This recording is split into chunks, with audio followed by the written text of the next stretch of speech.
Bismillahirrahmanirrahim. Assalamualaikum warahmatullahi wabarakatuh. Alhamdulillahi rabbil alamin. Allahumma salli wa sallim ala sayyidina Muhammad wa ala ali sayyidina Muhammad. Kawan-kawan mahasiswa yang insyaallah dimuliakan oleh Allah Subhanahu wa taala, ini adalah pertemuan pertama dari mata kuliah kita, yaitu Qawaidul Imla wal Kitabah. Mengapa mata kuliah Imla ini penting? Saya ingin bercerita tentang satu peristiwa pada masa lampau. Ada satu peperangan yang terjadi karena salah baca. Jadi seorang panglima itu mengutus salah satu utusannya ke wilayah lain, menyampaikan surat bahwa orang ini kalau datang faqbaluhu.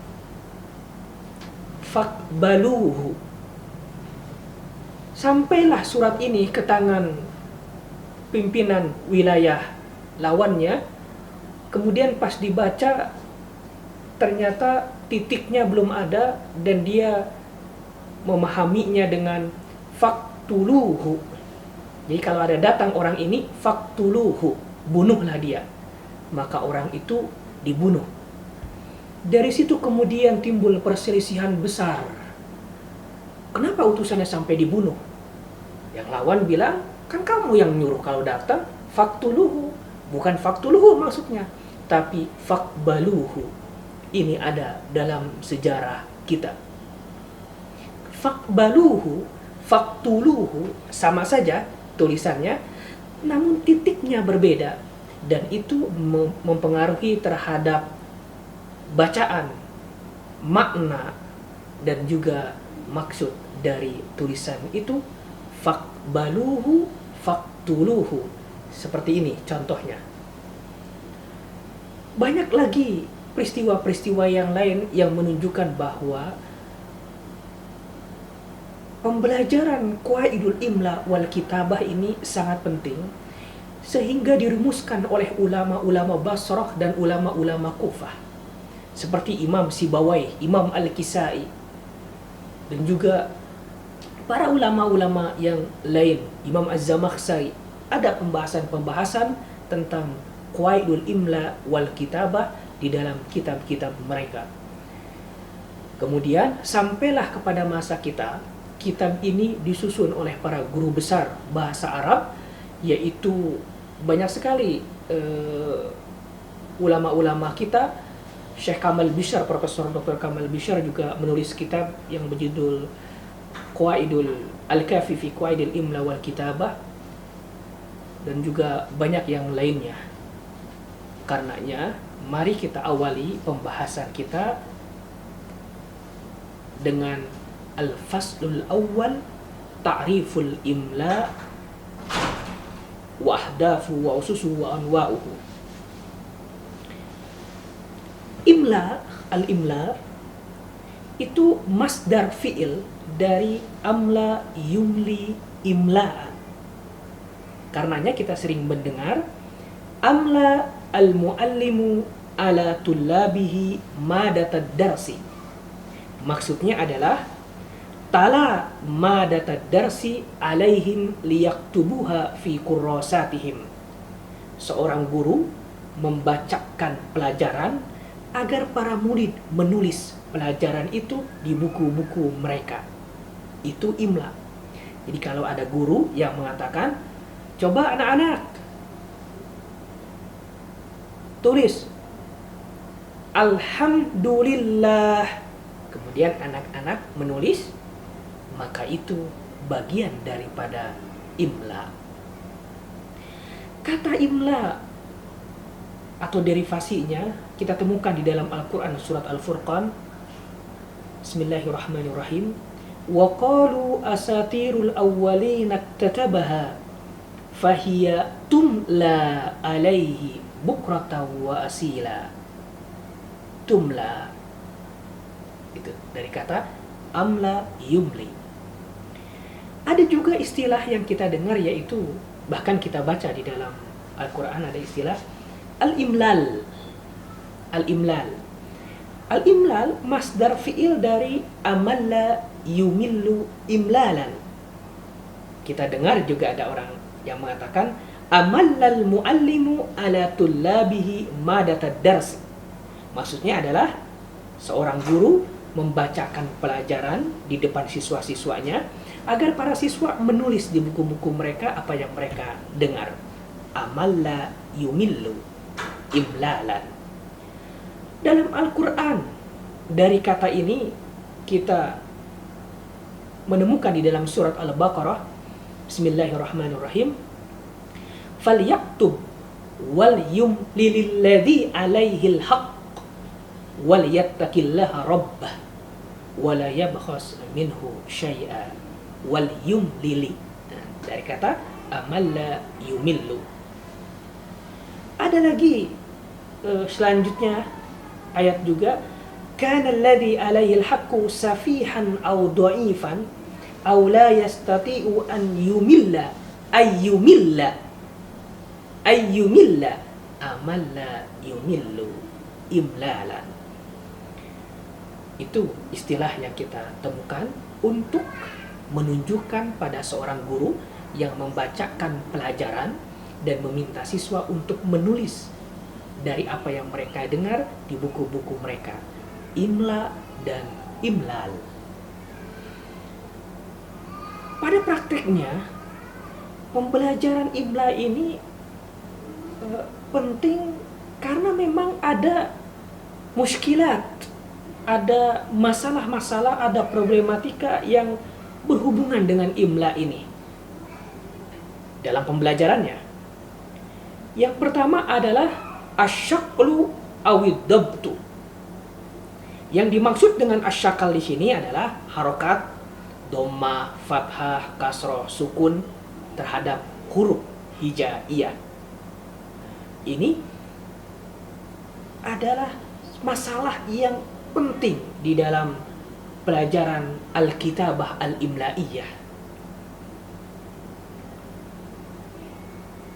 Kita temukan makanya, atau kita mungkin merasa sendiri, kita bisa nulis Arab, tapi tidak bisa memberikan harokat di kata-kata itu. Nah, ini diantara kesulitan pembelajaran imla.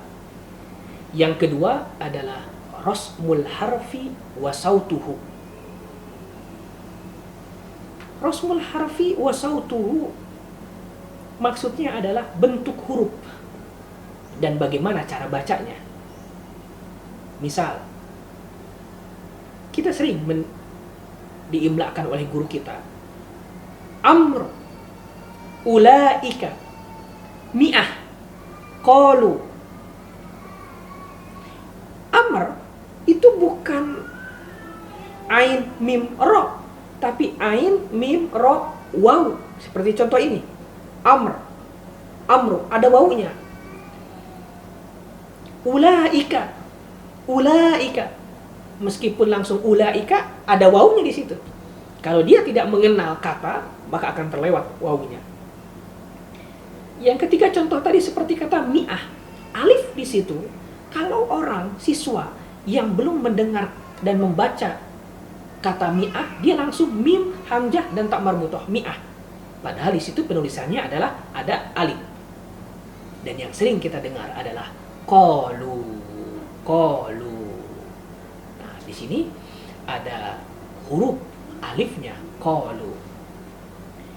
Yang tadi disebutkan itu adalah huruf zaidah. Tuktab wala tuntok. Ditulis tapi tidak dituturkan. Seperti tadi, amr, ada wawunya, ditulis tapi tidak dituturkan. Ulaika, ada wawunya setelah alif itu, tapi nggak dibaca, tapi tertulis. Mi'ah, ada alifnya setelah mim, tidak dibaca, tapi tertulis. Qalu, ada alifnya, tidak dibaca, tapi tertulis. Ini diantara kesulitan dalam pembelajaran qawaidul imla wal kitabah. Saya simpulkan, yang pertama adalah muskilahnya asyaklu awid dabtu, dan yang kedua adalah rasmul harfi wa sautuhu. Bentuk huruf dan suara terkadang tidak sesuai. Karenanya Dalam pembelajaran imla, siswa kan sering kita tuntut untuk konsentrasi di 3 anggota badan. Yang pertama adalah ain, mata. Kita melihat bagaimana bibir seorang guru mengucapkan huruf-huruf itu. Dari situ kita bisa akan menelaah, oh ada hurufnya seperti itu. Dari bibir seorang guru. Yang kedua, al-udhun, pendengaran. Kita bisa tahu yang mana alif, yang mana ain, yang mana kaf, yang mana qaf dari pendengaran seorang siswa terhadap suara yang guru sampaikan. Dan yang ketiga, siswa ini kalau seandainya ingin mahir dalam qawaidul imla wal kitabah harus mahir al-yad, tangan.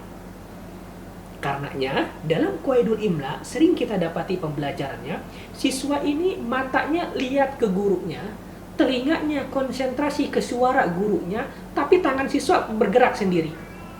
Dan itu harus punya kemampuan tersendiri untuk mahir dalam qawaidul imla wal kitabah.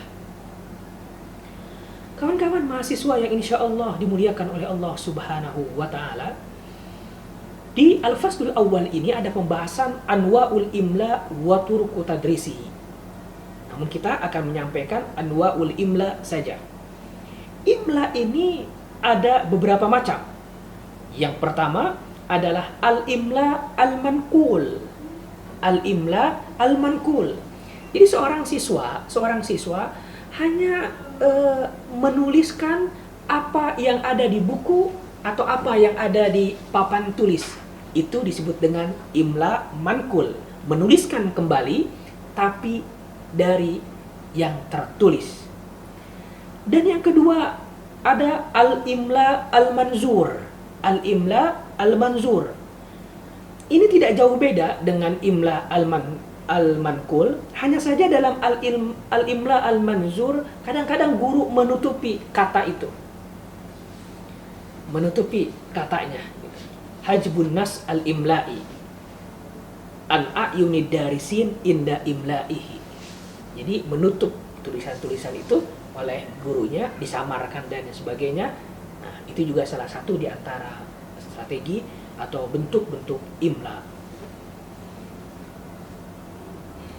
Dan yang ketiga, yang terakhir kita sering lakukan ini adalah al-imla al-ikhtibari.